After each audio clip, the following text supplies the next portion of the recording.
មោទនភាពជាតិខ្មែរ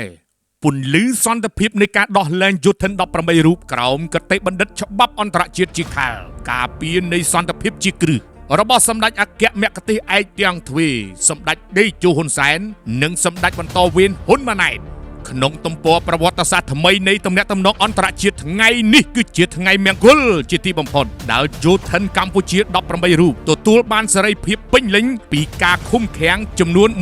155ថ្ងៃហើយគឺនៅប្រទេសថៃទោះបីជាមានការរអាក់រអួលខ្លះក្នុងរយៈពេល72ម៉ោងនៃបទឈប់បាញ់កាលពីម្សិលមិញក៏ដោយប៉ុន្តែលទ្ធផលជាស្ថាពរនាថ្ងៃនេះព្រឹកនេះបានសរបញ្ជាក់ពីជោគជ័យនៃយុទ្ធសាស្ត្រសន្តិភាពមិនរីថយក្រោមមលុបដ៏ត្រជាក់ត្រជុំរបស់សម្ដេចអគ្គមគ្គទេសឯកតេជោហ៊ុនសែននិងសម្ដេចបន្តវេនមហាបវរធិបតីហ៊ុនម៉ាណែតនាយករដ្ឋមន្ត្រីនៃព្រះរាជាណាចក្រកម្ពុជាព្រឹត្តិការណ៍នេះបានឆ្លុះបញ្ចាំងយ៉ាងច្បាស់នៅសេចក្តីថ្លែងការណ៍ដ៏មានឥទ្ធិពលរបស់សម្ដេចធិបតីហ៊ុនម៉ាណែតដែលថា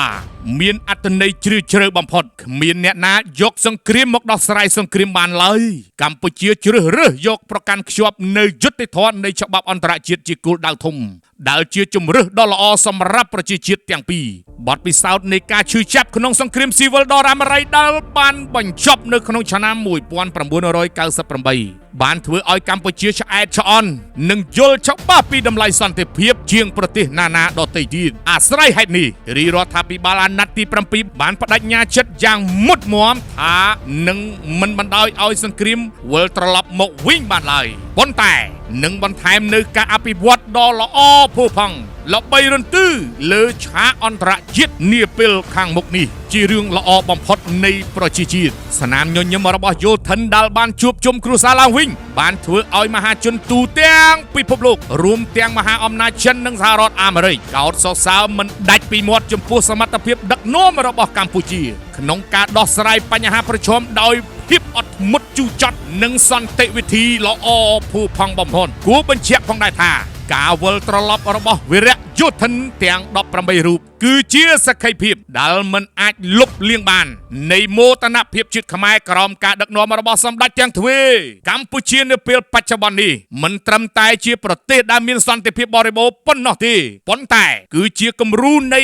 រដ្ឋអធិបតេយ្យដែលប្រើប្រាស់សម្រាប់ចេញទ្វេល្អបំផុតនិងច្បាប់អន្តរជាតិដើម្បីការពារមាតុភូមិសន្តិភាពនេះគឺជាសម្បត្តិមហាសាលដែលមិនអាចកាត់ថ្លៃបានហើយនឹងត្រូវបានថែរក្សាជានិរន្តរ៍សម្រាប់កូនចៅជំនាន់ក្រោយជ័យយោព្រះរាជាណាចក្រកម្ពុជាជ័យយោសម្ដេចអគ្គមគ្គទេសឯកតេជោហ៊ុនសែនសម្ដេចបន្តវេនមហាបវរធិបតីហ៊ុនម៉ាណែតនាយករដ្ឋមន្ត្រីនៃព្រះរាជាណាចក្រកម្ពុជាសារចំណុចសំខាន់ដែលបានបញ្ជ្រាបក្នុងអត្ថបទដូចខាងក្រោមនេះទស្សនវិជ្ជាសន្តិភាពការប្រើប្រាស់ច្បាប់អន្តរជាតិជាមធ្យោបាយឈ្នះឈ្នះមេរៀនប្រវត្តិសាស្ត្រការរំលឹកពីការបញ្ចប់សង្គ្រាមឆ្នាំ1998ដើម្បីបង្ហាញពីតម្លៃសន្តិភាពបច្ចុប្បន្នការបដិញ្ញាចិត្តការមិនឲ្យសង្គ្រាមវិលវិញនិងការលើកមុខមាត់កម្ពុជាលើឆាកអន្តរជាតិ